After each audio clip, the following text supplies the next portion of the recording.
Oh my goodness. And we're Okay. live. Oh, Jesus Christ. Okay, hold on. Hold on. What? Good morning, everyone. It is February loud. 3rd, You're loud. 2023. Oh my goodness. Hold on. I got okay, my post-its. All right, it's Friday, right? You said it's Friday, right? It is Friday. Oh my goodness. I think I have to start like associating the vlogs with recycling. So it's like, so at least that way I can kind of like remember that I don't know. It's Friday. It's Friday. Hey, you ready to give these people what they came for? Absolutely not, but go ahead. Right.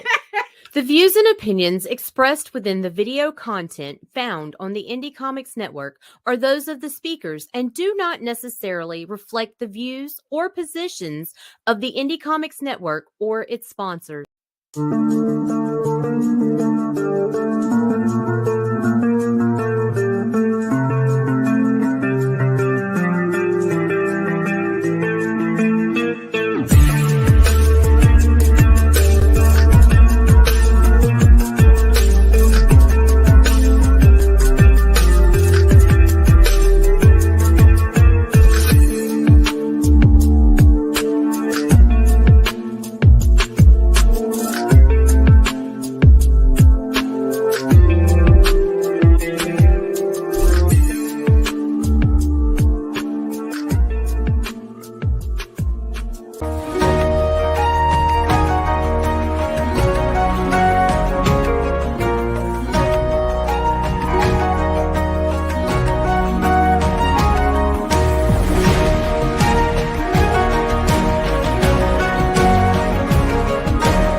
That music makes me happy. I love my trailer. It makes my insides dance.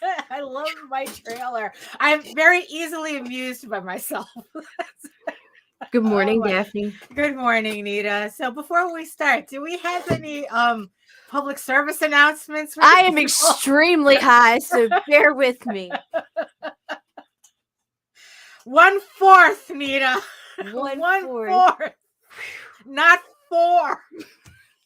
It was 8. Oh my goodness. So good morning, everybody. Welcome to another edition of the what are we? The Rage into the vlogs. Look, it's been a very long week. It's been a very long couple of weeks. It's been a very long, I don't know, it's been long. That's all it's been. Oh my goodness. So who's joining us in the chat today? All right, we got Rue. Our fan mailer. Yes, absolutely. We told you we would answer your question, and today we are most definitely going to answer your question. So who else is there? Grant, hello, Allison. hello. Oh, it's Chad. And Chad is here too. And Chad. Pickle Chad. And Dill. Yes. Oh my goodness. Yes, and I see you, the 5 people next to my giant eyeball on the StreamYard screen. Oh, and by the way, I'm speaking of StreamYard, check out this new update. Isn't it cool? This new update. It was like all the shit I could put in there. I'm like, this is new. Yeah, exactly. It's like now it's like I can kind of like compress. So my title's not covering. Can we adjust them live? I don't know. Let's find out. Oh my goodness. Oh yes, we can. Right? Oh. What is she?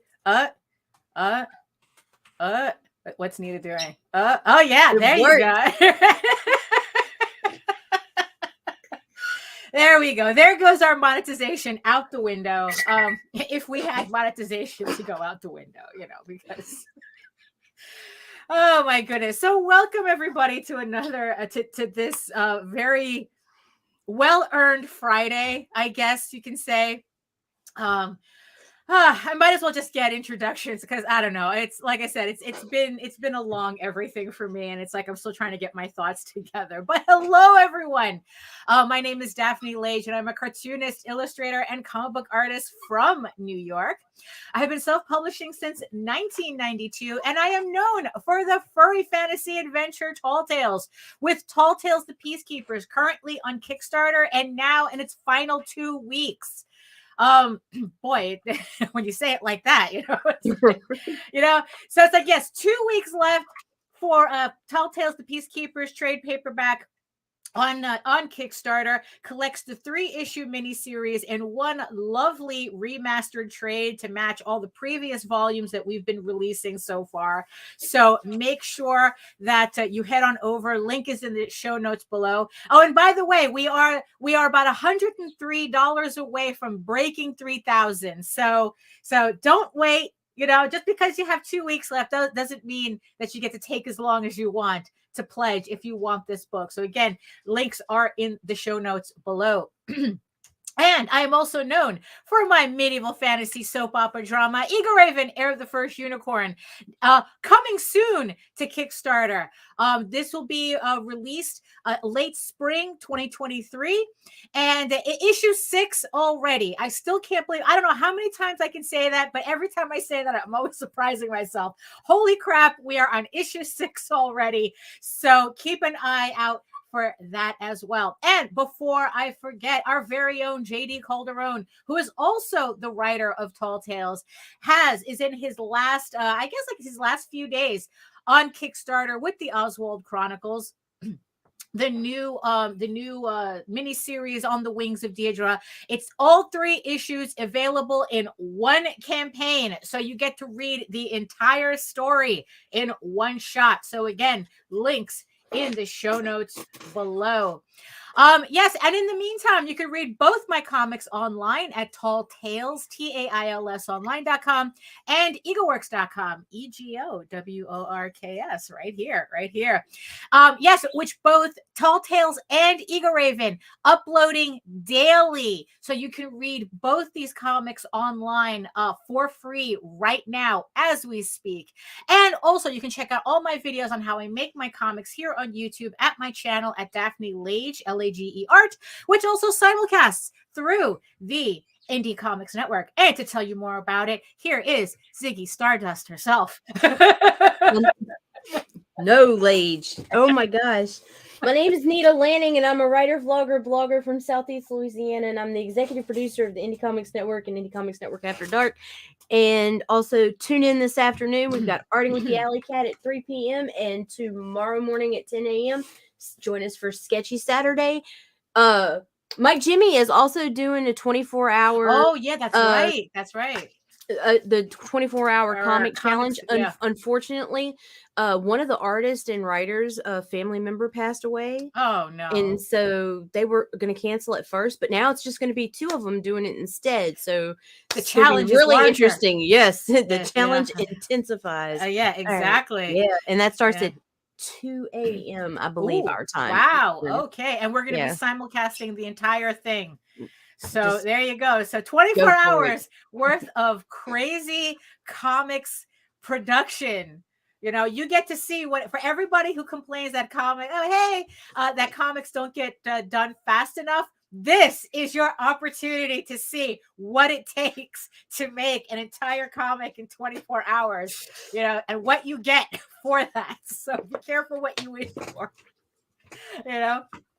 So yeah, there you go. So it's like, so do we have any other housekeeping to John Celestri's show begins this week. I think it's is it the 7th? Right. The 7th he starts. It's going to be 3:30 p.m. It's The Devils and Details. That's going to be on Indie Comics Network After Dark. Right. Yeah, and that's That's all that's new right now. Right. Did we you got- mention Allison's Yes, show? Starting Yeah, with the okay. Alley Cat. Yeah, that's like I a said, my brain preview, is a little slow today, so right. And let's see what else. Sketch Saturday tomorrow, Sunday Fundies on Sundays, Talking Comics on Sunday night. right. And then we'll be back Monday with Rob Multari. Ooh, very nice. Yes, as he enters his last week of his campaign for the Night Wolf plushie and the 5th anniversary Night Wolf variant cover collection. So if you haven't picked that up as well, the link is in the show notes below. And also, speaking of other campaigns that are in their final days, we have Life on Cora, which is in its final days. We have I think Sunrise Blossom is in its final days, which I still have to pick up the book, but but I got paid, so I can do that now. So we have There's an Alien in My Toilet, which is in its last several days. All these campaigns are in the promotions group. All of them. Yeah, everything. So it's like, so if it's not in the show notes, it's in our promotions group. So it's like, yeah, a lot of campaigns ending this, and some coming up launching. Right. So keep an eye out for all our friends putting out all their good stuff. It's high traffic Kickstarter season. Yeah, it really is. Yeah, it's like, what is it that somebody said that it's like right now that usually on average at one given time, it's usually like 128 campaigns running at the same time. It's over 200 right now. Yeah, it's like, yeah, it was somewhat, yeah, it's like I had read like 228 right now.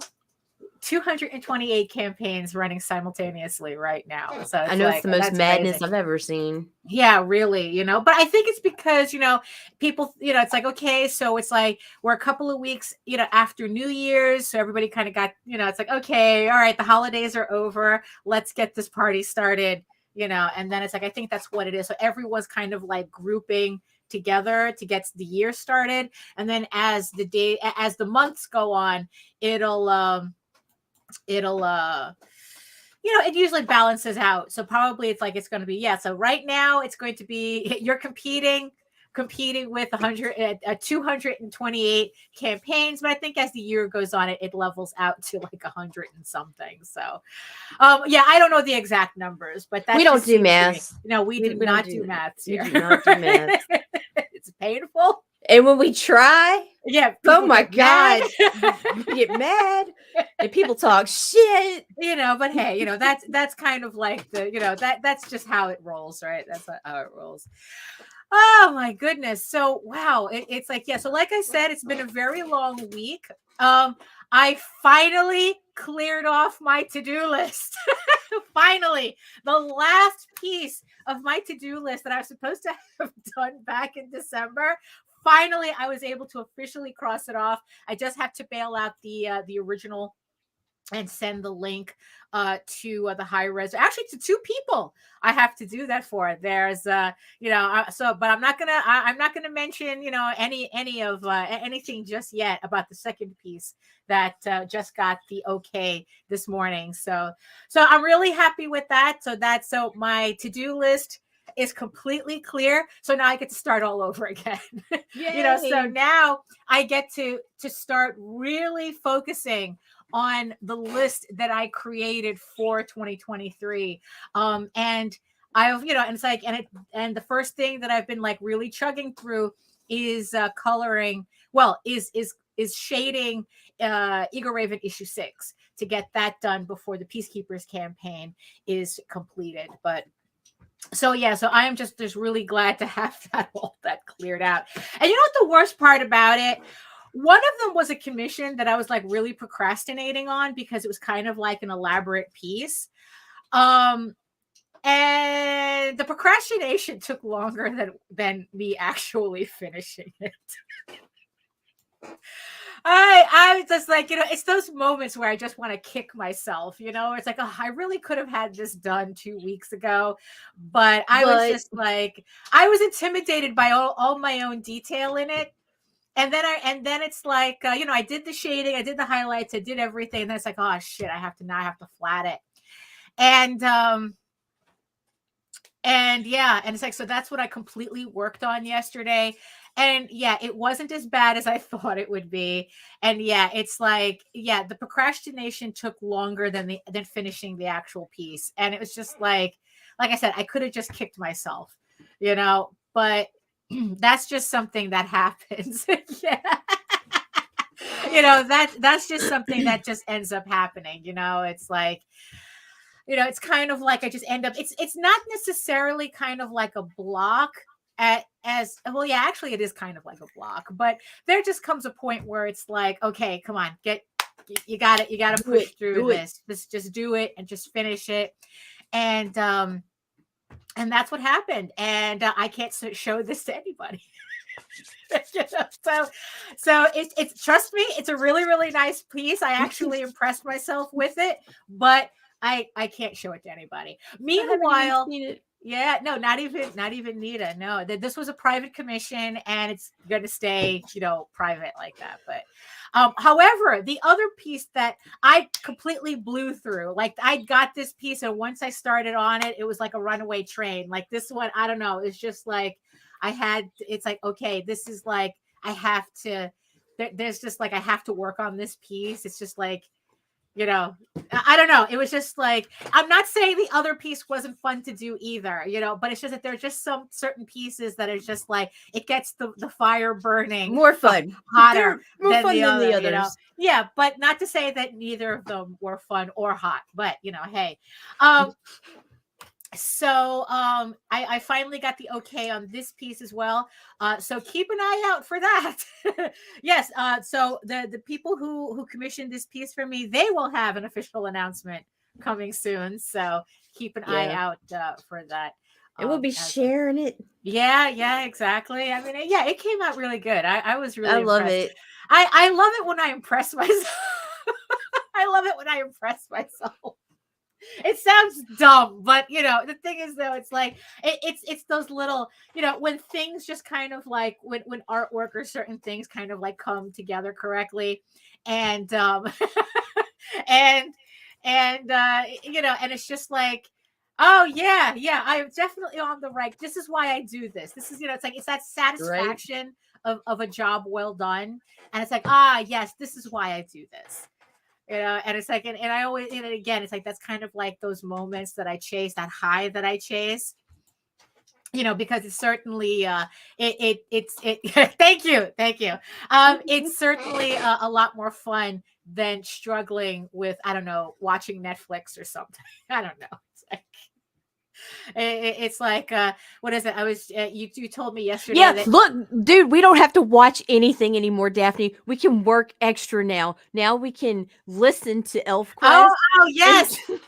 So yeah, you see. Oh my God, this was a thing too. Oh my God, it's like, so, Nita.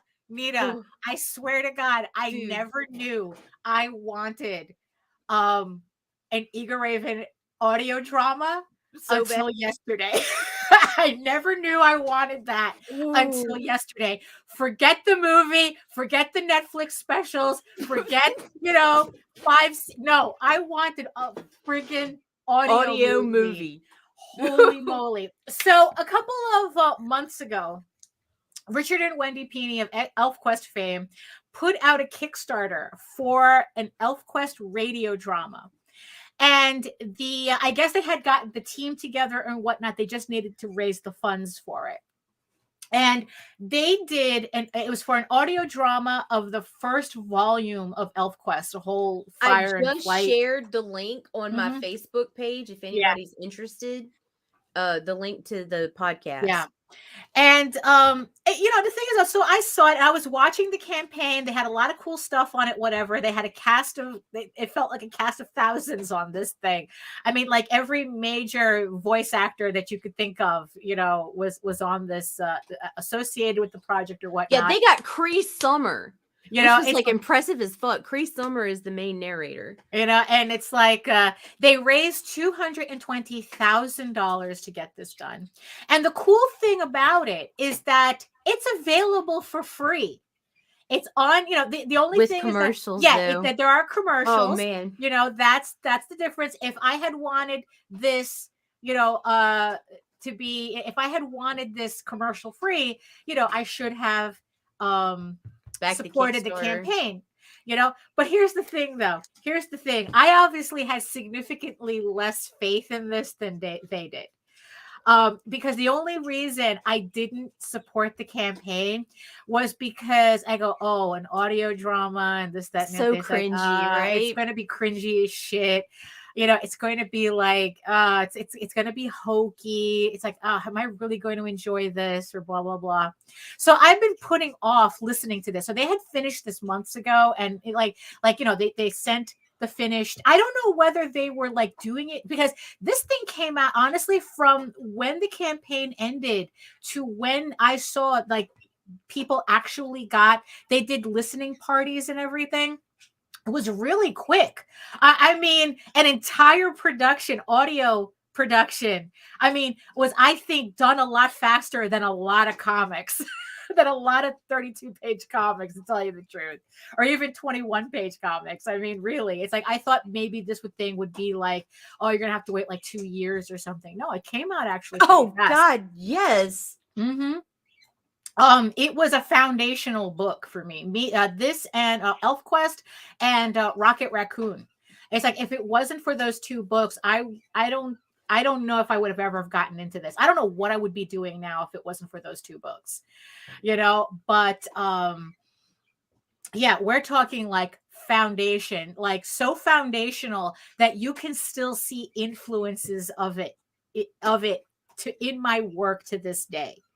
It's although it was much more prominent years ago. Yeah, when everything was still fresh in my head, it's like, because it's like I literally would be drawing Tall Tales and have ElfQuest right next to me for me to reference. It's kind of like, it's like, it's kind of like with Picasso, it's like he had said something to the effect of great artists steal, you know, and it's like, it's so it's like, that's kind of like, that's kind of how I've learned part of how to do comics, is by reading ElfQuest and then like seeing, it's like, holy crap, I can do this. Like, I can tell this type of story. So it's like, yeah, it's like I said, the roots are all in there. It's in Tall Tales. It's in Ego Raven. It's in everything that I do. It's all ElfQuest all the time. So yesterday we were working. And I don't know why I'm all kind of coffee today. I don't know. It's like, it's just, probably it's just dusty in here or something. How's your leg? It still sucks, but hey, it's still there. It's still there. That's all I can say. Yesterday I was, yesterday I was cleaning underneath my desk. So it was a lot of dust and something and stuff on, and dander and whatnot. So that's probably what did it, Tell them how fucking awesome this shit is, Daphne. So Nita had actually brought up ElfQuest. She said that she had a dream of the ElfQuest movie. And that reminded me, it's like, oh, wait, speaking of an ElfQuest movie, they came out with an audio thing. Let's finally listen to it. And, because I figured, it's like, okay, I'm working, I'm with Nita. It's like, you know what? If it's cringy, at least it'll just be background noise for us. Dude, and if it was, we could have totally like fucking Mystery Science Theater 3000. Right, yeah, exactly. We could totally like rag all over it. But after, it's like, once you get past the commercials, right, and it opens up, it was just like, holy moly, Nita. It was literally like somebody was sitting in the next room listening to or watching a Rankin Bass cartoon like that really. I was just able to hear the audio for. Like, I could visualize panel per panel. Like, it was just fucking, it's great. It was, like, it's like, I was just like, my mouth fell open because it was the complete opposite of what I was expecting. And I think we both went into shock. The voice acting. When Nita said Rankin and Bass, it was just like, oh my God, that's right. That's it. That's how it had to look. Right. And then the voice acting The casting Oh was my perfect God. for The everyone. casting was exactly, I mean, it's like, you know what? It's like this book came out in what, like 78, 77, 77? you know? And it's like the voice acting was exactly what I imagined everybody to sound like. I almost passed out when I heard the voice for Skywise. I mean, it's like, you know, like Cutter was perfect, but Skywise, he was exactly what I imagined him to sound like. 78. I mean, 70, there we go. Like it, yeah, it's like what, and because like those that a year after Star Wars, it came out in 70, that came out in 77. Star Wars, don't get it. No, dude. Right. The year after the Rankin Bass Hobbit. Yes, there you go. I mean, it was just and that's the thing too. It was like if you take out the commercials, I think what it was like 20 minutes, I think. Yeah, maybe a the little bit episode. longer. Yeah, maybe 20 to 25 minutes. You take out the commercials. But oh my God, it's like it took every ounce of willpower to not hit the next episode. I mean, because dude, I almost went behind your back. Yeah, I know. Like, it was just like so me kitschy. too. Me too. It was so call back later. Yeah. That's Wendy Pini on the line. It was absolutely amazing. What I loved about it, like the sound effects, the music, the voices, the acting, the narration. It was so unlike listening to an audiobook. No, it was literally a movie. You know, it was, yeah, it's like, and it was just like a lot more dynamic than like it was watching a we were movie. blind people going to a movie and with a little added description. Like seriously, like you could it was crazy. It was just like it was a huge production. It was not it really was cheesy, corn I was expecting. Like I really I'm serious. Like when I agreed to it, as much as I love ElfQuest, it was like okay, because if it's corny, at least I can make fun of it with Daphne. And it was just like holy crap, this is amazing. Yeah, no, it really is. And it's like you know, and the thing is though, and it's like, you know what, if there's never an ElfQuest movie, I'll be happy. Yeah. You know, because if they keep going. Yeah, because it's like, you know, even if they don't, because you know what, I don't think an actual movie can do justice to what this thing did. No, that's the thing. I mean, because it was even though we were listening, it was very strangely interactive, because in the end, it still depended on us to create the visuals, to see it moving in our head, you know, to see the story go forward like that. And you know, and it's like, you know, with a movie, you're just sitting there passively and you're getting these images fed to you. Right. You know, okay, like this is what it's supposed to look like. It definitely triggers the creative brain. It really did. I was so invigorated, you know, after that, listening to that. It's like, holy moly, you know, it's like I'm sitting there like, you know, working on these Eager Ribbon pages and I'm like really rocking it. And it's just like, and really it's like, for real, it's I just cannot praise this production enough. So the link is in the show notes below if you want to listen to it. Holy moly. And yeah, and it's like I you know, it ended and it's like, holy shit, I gotta get my shit together on these audiobooks, you know. And then it's like, but even then it's like the audiobooks are so different than what we were listening to. And it's like, this was a full-on production. Yeah. Like, you know, I mean, if you go to my wall, Grant, I made a post yesterday and it's got the ElfQuest. Like, you can't miss it. Right. Also, you could just go to elfquest.com and go to audio movie and go to the audio movie tab and everything is right there. You know, so and it's worth just, and like I said, it's free to listen to. You just have to put up with a couple of commercials, but it's so worth it. Like, I seriously did, Lage. I feel like such a traitor. Because I was just like, okay, well, I'll just go one ahead of her, and right? I'll just do it again. I'll just because it never stops the first time. Because that's the problem. No, I wanted to do the same thing too, but it's like, no, I have to savor this. I have to savor this. You know, but one thing's for sure though, the next time they do a campaign for this, I'm backing that fucker. Take my money, bitches. Yeah, no, for real. It's like, and that's the thing too. And it's like, it literally opened up whole. And if they ever hear this, they need to include a tier that allows you to get the first season too. They probably will. Commercial free. Commercial free. Yeah, I mean, I wouldn't be surprised, But because Patrick's sitting there saying commercials are okay. No, they're not, dude. They're mood killers. These you really get absorbed into this fantasy world, and then you're brought into like a fucking commercial. I can't even remember what the commercials were. Right, it, like just totally pulls you out of the moment. Right. Yeah, it really does. I mean, but it's like really though. But it doesn't take much to get right back into it. I mean, as soon as they start talking again, it's like, true. Oh, okay, and it's like, and so I'm sitting there after, just like I said, just savoring. I would totally rewatch the first. Oh no, listen to the first one again so that you could jump in on this with us. No, absolutely. This is absolutely worth listening to over and over again. So Allison, we'll have a listening party. we'll start from the beginning, and then we'll listen to issue 2, the second. Right. So there you go. Definitely. Oh my goodness. But could you imagine that? Like for like Eagle Raven and Tall Tales. Oh my God. Ma'am. Tall Tales would be a cast of thousands. I mean, but it's like I could totally like hear it. I could totally hear it. I think it just opens up a whole new dimension of what can be done in our medium. Right. I mean, because that's the thing. Because it's like it's a lot closer for me to do one of those than to do like, it's like, like an animated anything. Although God bless Mike Jimmy for trying, for giving it the old college try,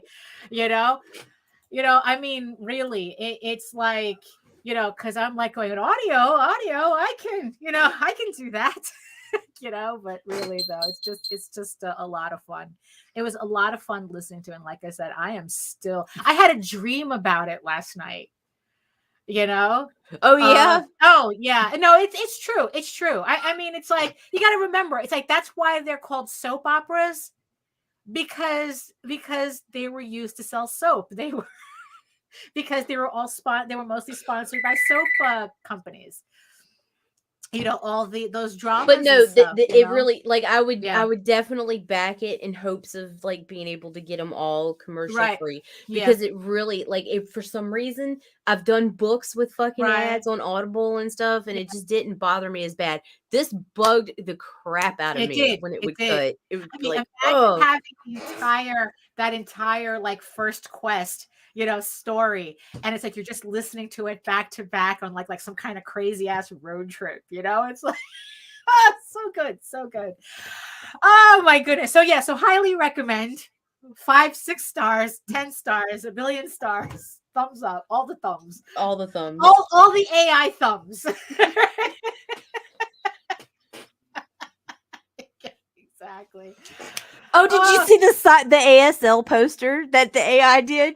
Oh no, I did not. Beautiful. I'll have to find it again. Oh, yes, okay. There's an ASL poster. Oh no. It's so bad. Oh, it's so bad. It's like, I mean, for real. It's but so as promised. Hello. Hey, Charles. So as promised, to our good friend Rue from the UK, who asked us a question, which actually I had to do a little research on. So yes, because we did have the whole of one question that came in the mail, but we're gonna milk the shit out of this. So don't worry. Like, holy shit, what is this? Oh my God, somebody actually sent us an email. Yeah, exactly. So here is what Rue asked us. Here we go. So hey, Nita and Daphne. There used to be anthro furry comics with many contributors: Roll Brazzle, Furlough, Wild Genus, etc. But I don't think there's anything like that anymore. Why is that? And would it be possible to restart something like that now, but on digital platforms? So I have my own theories about that. I have my own ideas as to why, because I used to be in Furlough, and I know these other books as well. I'm familiar with them, with Roll Brazzle, with Huzzah, and it's like there was a whole bunch of them. I was in a fanzine back in the day called Gallery. It's like, that it's it's like, yeah, so there was a lot of, so back in the day, before there was all this, if you wanted people to see your artwork outside of you, you had to send, that pretty much, you had to send your stuff to a fanzine. You mailed it in and they printed it, and then everybody got copies of the fanzines. And usually what happens is that they would sell copies of these fanzines either through mail order or at conventions. And this was pretty much the way at the time to get your workout. That's how I got my workout. And and it's like how people started to know my stuff. And it's like it was just like mailing, snail mail. It's like the old fashioned way. It's like it's the it was the creative equivalent of walking back and forth up a hill in 6 feet of snow, both ways. It really was. But I wanted to give the question a little bit more, I don't know. I just wanted to give it a little bit more thought. So what I did was I actually contacted a couple of people who had a direct involvement with these fanzines and with these anthologies. So the first answer that I got was from Roz Gibson, who her husband Dwight was the one who did Rollbrazzle. So I asked her for her opinion on this, and this is what she said. The internet pretty much killed fanzines. People used to use them to share art and interact with other fans and artists. Now everyone can do that instantly online, so why bother with something that will take weeks or months to get feedback on and will be seen by maybe 100 people when you can share everything instantly and it will be seen by thousands of people. Also, fanzines were freaking expensive to produce. And this is from Roz, and I can assure you that it's like, yeah, they were, even though that these were like Xeroxed copies back then, doing Xeroxes, doing these copies and reproducing these books, we didn't have POD printers. We had the local Kinkos, so it's like. And if you remember that back in the day, that shit was really expensive. I mean, it's like, especially when you were doing, like, it's like maybe if you were lucky, you'd get a bulk discount, but it wasn't really significant to kind of lessen the blow.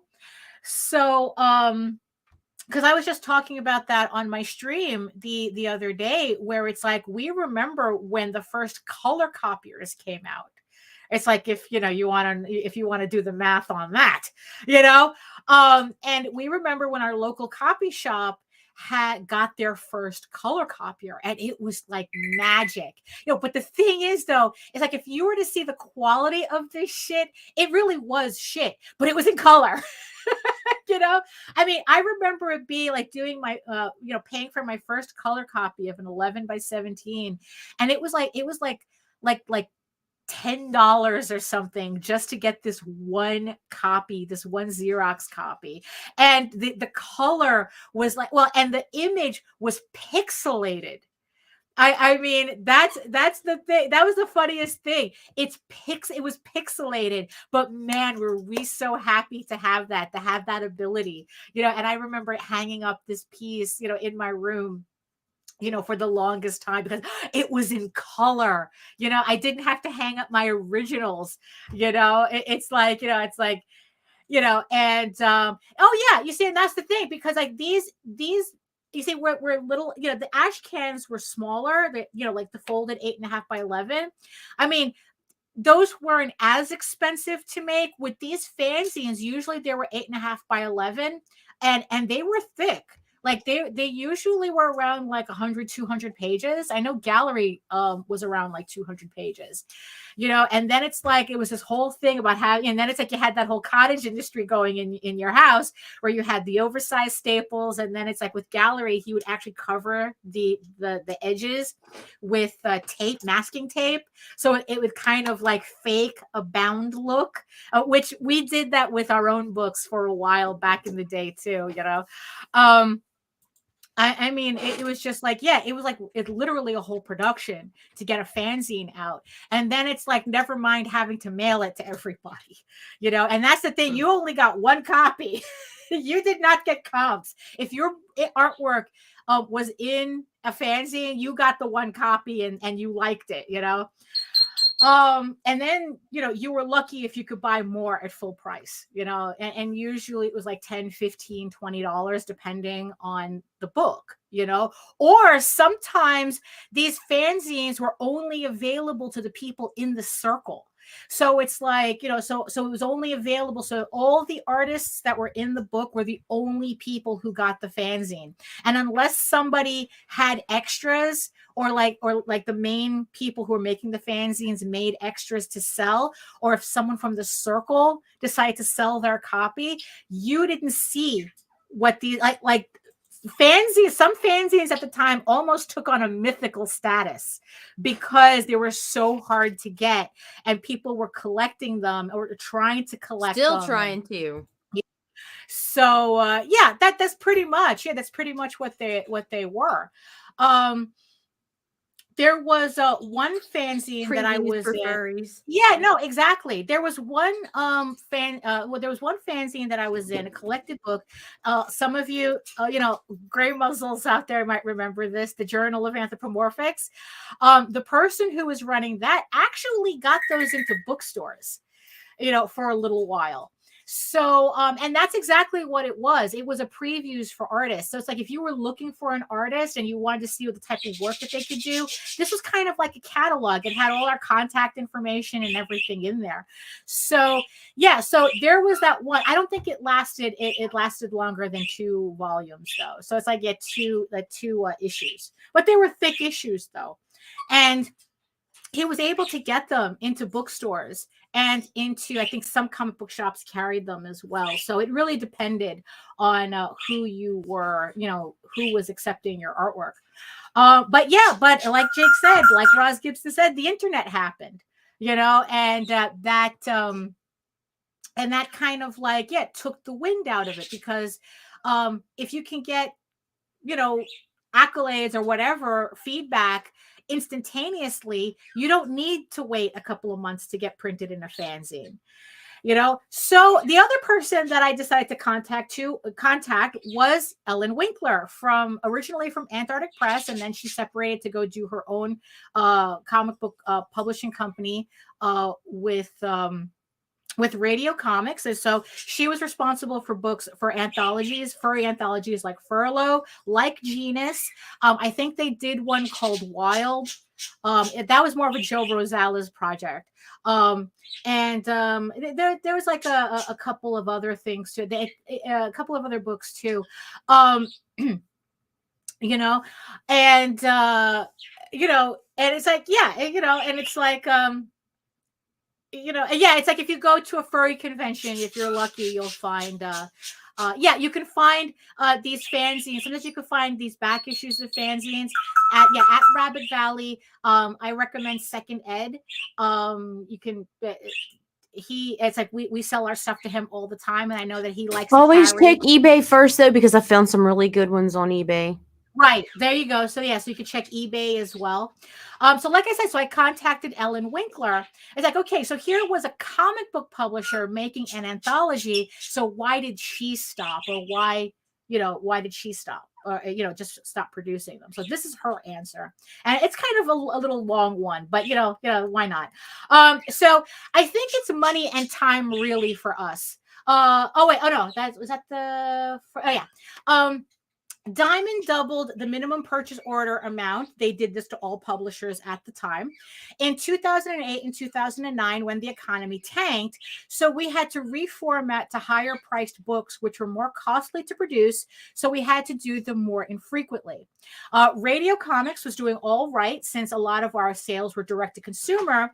But then the IRS stuff hit us in 2011, 2012, since our accountant had been slowly succumbing to dementia, which his wife helped hide for years. And this is major Radio Comics history right here, because I remember when this happened. That really caused most of the issue for us, since if we saved up for print runs as we had done before, the IRS would just seize it. We were able to do an issue of Genus as a Kickstarter, since as soon as the money came in, it went right back out for printing and shipping. For everyone else, I think getting older, they didn't have the time or the energy to do fanzines anymore. Plus, the rise of the internet art forums and web comics, artists get an immediate reaction to their work. The slowness of the print process just didn't allow for that. Piracy, I think, also plays a part. Anyone who makes a print book of any kind is always saddened when it's scanned and online this day it's released, which still happens. Pirates will never pay for books, though, so it isn't lost revenue from the downloaders, at least. Sorry to write a novel. Thank you for coming to my TED Talk, LOLs. And this is from Ellen Winkler from Antarctic Press and Radio Comics. So she's giving more of a comics side, like a more mainstream comics distribution reason as to why she stopped doing anthologies. The thing with the IRS, though, it was a major issue. She literally, I remember, if I remember correctly, Radio Comics got hit with, I think, like a $40,000 bill in back taxes. And it was just scrambling from then on, trying to get out from that hole. And yeah, and I guess it just made publishing difficult for her because of that. Because like she said, any money that came in for radio would be seized for this, for the back taxes. So that was kind of like, kind of like a big dent in their plans as well. But also we had been following Ben Dunn, who was for a little while, he was talking about on his Facebook for a little bit, trying to resurrect a furry fanzine, or a furry anthology, at least, that Antarctic would put out. And he actually had to put that on the back burner. He goes, it's like the idea ended up, after doing some research, for what he was seeing, wasn't as viable as he was kind of hoping it would be, because he also does furry stuff and whatnot, and he wanted to have this other outlet. But I guess like the fandom itself has changed so much that he wasn't really even sure if he could market it correctly, if he could even market it towards the people who you would think would want this stuff. But here's the thing, though. Just because you would want something like that, or I would want something like that, doesn't mean there's enough of us to merit sales through Diamond, because in the end, it's like that's what Ben Dunn is doing. It's like it has to be viable through Diamond and through your local comic book shop for him to do these projects, because they are expensive, and the herding of cats to do an anthology is that is like insane. It really is, and it's like it's like you can find certain anthologies on Kickstarter. For a little while, that seemed to be all the rage, is doing anthologies. But the thing is, though, it's like, you really have to. A lot of these anthologies now, they're very, very curated. We've been answering your email. You're gonna have to go back. Yeah, exactly. I know, right? Then we decided to answer. Yeah, you were answering your yes. It's like we had Ross Gibson comment on your email. We had Ellen Winkler comment. But yeah, so it's like they're let's see. Okay, what do you foresee will happen to American comics in the future with the mainstream influence of manga and the internet, aside from aesthetic changes and cultural integration? Well, you see, the funny thing is, actually, that's more of a question that GD would be better to answer, because he does pay more attention to mainstream comics than I do. I mean, honestly, I don't certainly more than I do. Yeah, it's like, like every month, it like religiously, he goes through every page of Diamond to see what's available in there. So my superficial answer to that question is that mainstream comics is going to hold on to the idea that manga doesn't exist for as long as possible. They're going to hold on to that denial. They're going to hold on to to the idea that it's just a phase, even though it's a phase that's been happening for the past 25 years, that they're just going and they're just going to, I think, just try to avoid that conversation for as long as possible. I mean, it's like, retailers have a really, really hard time admitting that their demographics are changing, that, honestly, it's like, they would, I mean, honestly, from what I've seen, like I said, this is my superficial view of this. From what little I've seen, is that comic book stores, local comic book stores, would rather bend over backwards to sell Funko Pops than manga. Yes, they would. Because at least with Funko Pops, it still kind of sticks to the same demographic that they're used to with all the Marvel and DC stuff that they'd rather keep trying to sell to the very end. Manga is them admitting that the demographics are changing, or they have to share that demographic. So that's what I kind of think about it. It's like, the fact that, it's like, look, it's like, even when we talked about the top 200 books, on Kickstarter, there were people fighting us tooth and nail that webcomics do not count. Yeah, right. It's like, it's like, no, everything that Kickstarter calls comics counted. Right. So it's like, it's like, right. It's like, and a lot of webcomics tend to be more anime manga influenced. So it's like, so there's a certain level of, when they say, oh, webcomics don't count, there's a certain level of saying manga doesn't count. It's like, that's webcomics don't count. They just, manga doesn't count. So I really do. But good-looking girls on covers automatically classified. Like, it was such confusion. Yeah, it was. Really, it was just like. So I really do think that when it comes to, like I said, this is a superficial overlook on my part to answer your question. That I really do think that American mainstream is still heavily in denial about the influence of manga on the market, and they are going to ignore it for as long as possible, as long as they can. As long as Marvel and DC keep putting out books, doesn't matter, that doesn't matter like how good or bad those books are. As long as it's what they're familiar with, they're going to hold on to that too. And let me tell you something, those webcomics that are coming to Kickstarter, that's what's dominating. Like the amount of, like, it's not yet, I wouldn't say it's dominating, but that is on a rise. Like, and they are funding and making goal, and they're putting out fucking 3 months worth of comics. Each one's like a trade. So so that's kind of that's kind of how I see it. It's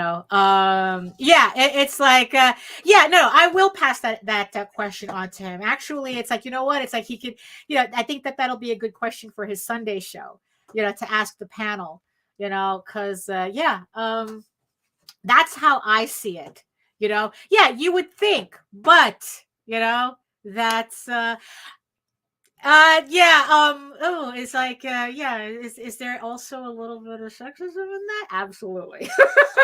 Do I believe that? Yes, I do. But yes, I will pass your question on to JD, and hopefully he will put that on his Sunday show for his panel of more mainstream well, I mean, you see, that's a lot of people are. Right. What's funny is that for 2 years I've tried doing Tall Tales and Eagle Raven as a webcomic on Webtoons. This was like, I think, like around like 2017 or something. And I don't know. It's like, well, it was still in black and white. I didn't get any traction. I didn't see anything. And it's like, I go, you know what? I spent 2 years on this. And the amount of formatting that I needed to do, the amount of work I needed to do to fit that Webtoons format was just like way too much for what little I was getting back. So that's why I just took them down. However, what's funny is that I think that if I were to do that again now with the full color stuff, I think I'm pretty certain I would have a better result this time around. But yeah, I know. The thing is though, is that the amount of work that it takes to turn a standard comic page into something that fits the webtoon, the webtoon format, it's just way too much time and effort I really don't want to spend on. I really don't want to spend it on. Doing that. Yeah, it's like, even though I know that my results will be different this time around, it's not a priority on any level. And I think what little I would get from it would not be worth the time you have to the time and invest the in it. effort just to format it. And it's like, However, it works really well for some people, and they Right. have the time for it. Yeah, So exactly. it all boils down to that. Everybody's different. Right. There's no secret sauce. Right, exactly. Fucking go for it. See how Right. fast you can build. Yeah, exactly. Especially when you're using, because Allison, the last time we were talking to With it Allison, more that she was Eastern talking style. about how like Clip Studio Paint already has a template for webtoons. So if you're already doing your comics digitally, I don't know, maybe it's not that much of an effort to shift it over to the webtoons template, switch things around the way you need to, and now you have a webtoons version. I mean, it's like it really depends. Yeah, it's like, if you think that you can gain traction doing a web comic, go right ahead. I mean, technically that's what I'm doing on my websites for Eagle Raven and Tall Tales now. It's like, if you go there, you get a strip, you get like a third of the page. So when you turn your phone sideways, the two panels line up right there. So, so technically I'm kind of still playing around with doing a web comic to, but you have to come to my websites to do it. It's like, you have to go to talltalesonline.com. You have to go to eagleworks.com to see Eagle Raven as, I guess, a web comic. Because in the end, I think that allowing people the opportunity, yeah, exactly, what you have the time to do, what you're willing to put the effort in, just to even experiment. So that's because in the end, it's like, I would rather take all that effort and put it into finishing the work on my list that I have right now, that I know what to do with and I know what I'm going to get out of it, than putting all that effort into a webtoons thing, and then, like, I don't know, and then just get like, okay, I'm getting a blip this time, as opposed to nothing. Although honestly, to be fair, I did get a blip, but it wasn't really anything that translated outside of webtoons. So, it's like, look, it's with anything. It's like, if you can experiment with that, go right ahead. If you can do that, because in the end, you don't know until you try. And then it's like, okay, so if it doesn't work, then you can stop worrying about that and move on to other things that may work. But if it does work and you can get that audience to translate over to a Kickstarter, I mean, that's what we're seeing with these web comics on Kickstarter. Is that because in the end, I know we've mentioned this before, the common denominator of most of the books, if not, well, actually, no, the common denominator of all the books, all the books in the top 200, which made $100,000 on Kickstarter and more, is their audience. They have an audience that can support them at that level. It's like, there comes a point where all the gimmick covers and everything do not work. They stop working. And in the end, you need to have that audience that buys your work, that can support your work. In the end, that's the most important thing you have to build. So anything that you think can give you that advantage to build an audience a real audience that will support your book in the long term, because getting that one-off guy who only buys issue ones, yeah, it's cool and all, but that's it. That's all you're going to see. You know, it's like we have a friend that he only collects issue ones of every indie comic he can find. Like if you have an indie comic, he will buy your issue one, but that's the extent of it. You know, so it's like, you know, it's like, so you know, the guy who will only buy that one variant cover for one particular artist, it's like, yeah, okay, you can get him to spend 30, 40, $50, $120 for that cover at that one part, at that one moment, but that's it. That's all you're getting out of them, you know. But the people who are willing to spend $10, $20 each time you put out something, you know, and the trick is, because it's all a numbers game, you have to get, you know, it's the whole, you know, finding the 1,000 true dedicated fans, you know. So that's, you know, that's what you have to do. That's the most important thing. So whatever it takes for you to get eyeballs on your work and to make those numbers work in your favor, because like I said, it's all a numbers game, do it. You know, it's like if you think doing a webtoons will benefit you, you know what? Look, like I said, I did it for 2 years. I think 2 years was enough for me to find out whether it would work or not for me. So, you know, it's the same thing, you know, the same thing with And Patreon. figure out your social media platform that Yeah. has your best audience. Be on all of them, Mhm. or as on many as you can stomach. Right. You know, being Right. involved as in many on Yeah. as many platforms as you can. Right. But pay attention to the one that gets you the most attention. Some people have better luck on Instagram, some Yeah. on Twitter, Yeah. some on Facebook. See where your main Mhm. audience is and really put into Right. that. Right, exactly. So yeah, so that's kind of like, I guess it's everything is all related. You know, it's like, you know, so that's why the anthologies, you know, through Antarctic and through Radio Comics don't work. I guess that system doesn't work anymore. It's not viable anymore. So because in the end, it's like, yeah, you're competing with, well, I could put, why do I have to send my comic to an anthology when I could just put it on webtoons right now? I have no idea. And look, some people can make For some Instagram people, work, you know. it's Yeah. still working wonders. Right. Because you see, because in the end, it's like, I don't want, neither one of us want to sit here and say, don't do this, don't do that. Because we know, we in the end, we only know what we see and what works for us personally. It's like Nita works with a lot of people, so she kind of like gets more of an aggregation, I guess, of everybody's data, while I just know what works for me and what doesn't work for me. And all I can do is just talk about, okay, this is what I did. It didn't work, but maybe you And can all get it of to them work. are successful. Right. And all of them are doing completely different things. Yeah, you see, and that's the thing, you know. So just because something doesn't work for me, or I say something doesn't work for me, doesn't mean it's not going to work for you. You know, I mean, they're people who make the strangest things work for them. So if you're one of those people who can do that, absolutely try it. And then we would love to hear back from you.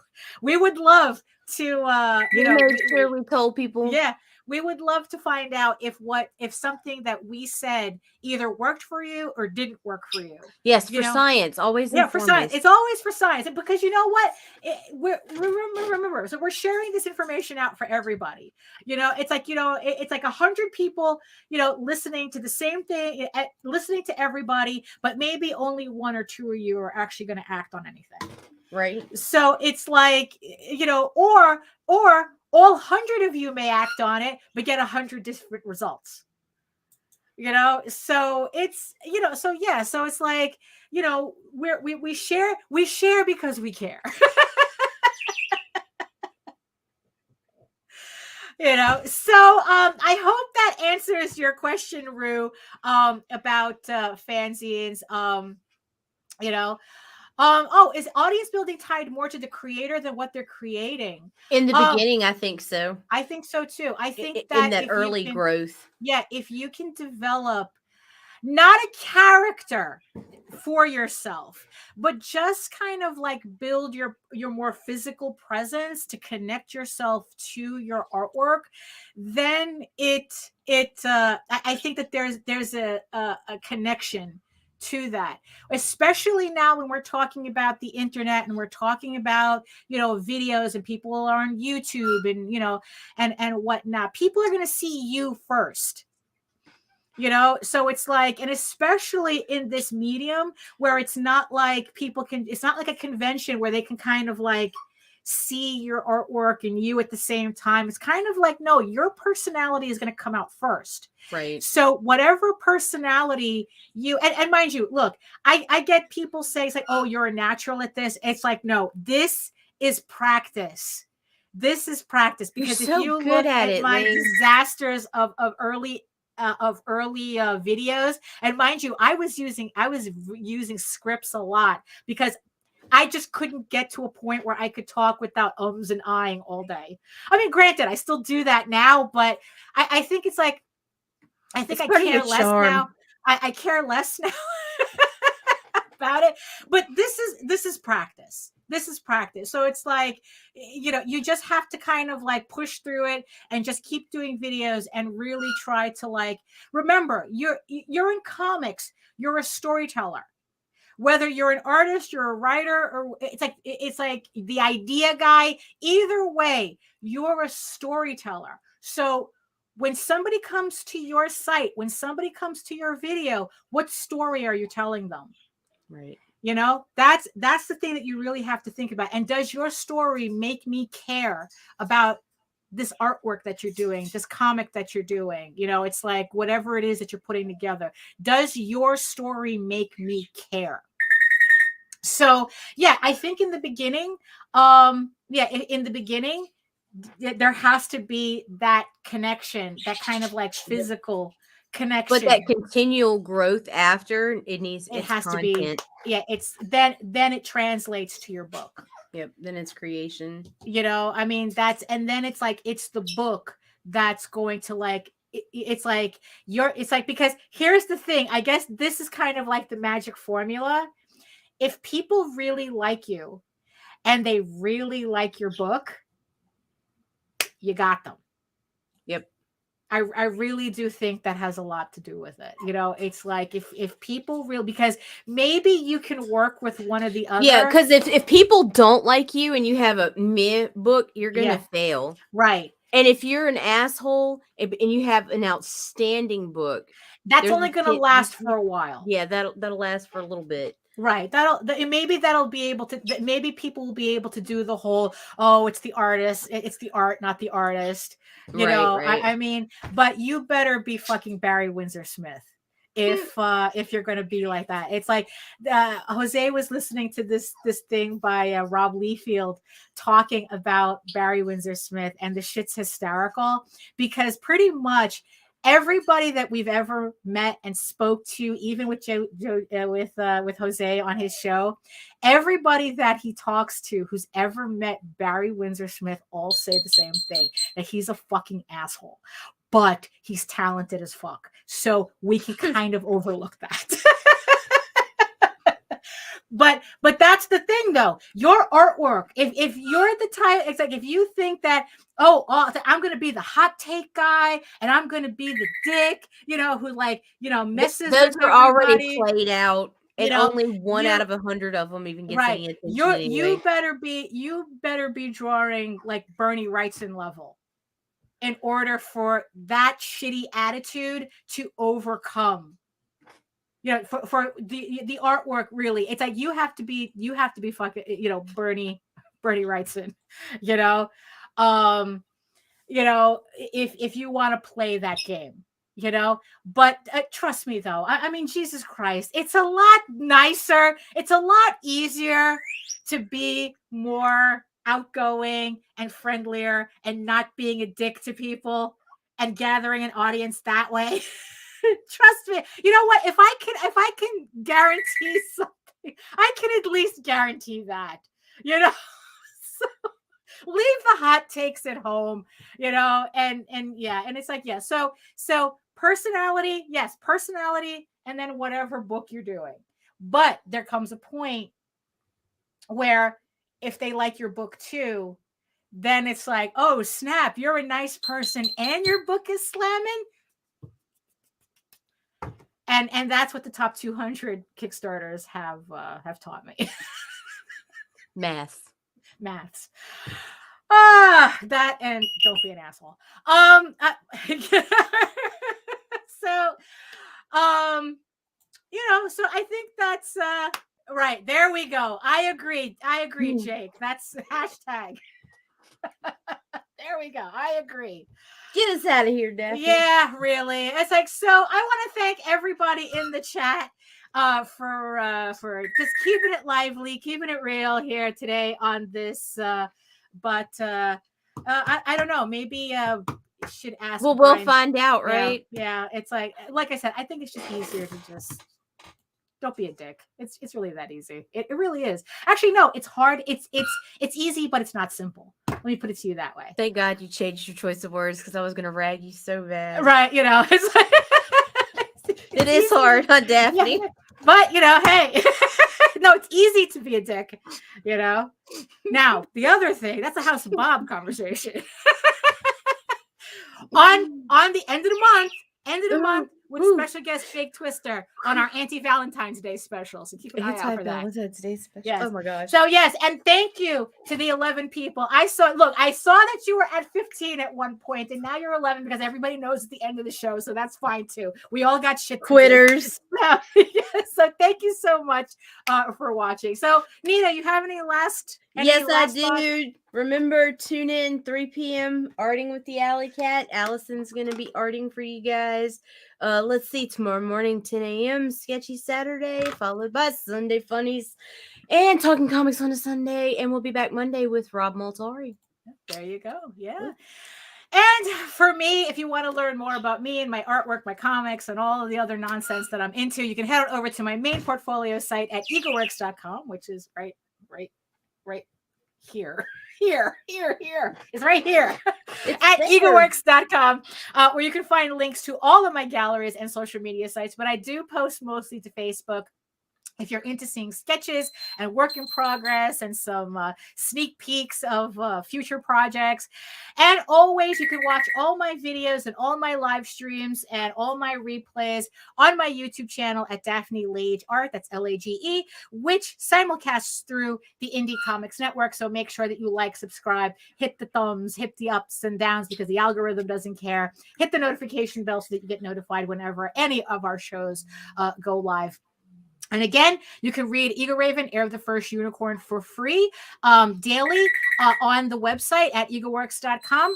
But so if you want to try that out for free, or you can download a 16-page free sampler of the first issue, because like I said, Ego Raven is going to be returning with issue 6 late spring 2023. So keep an eye out for that.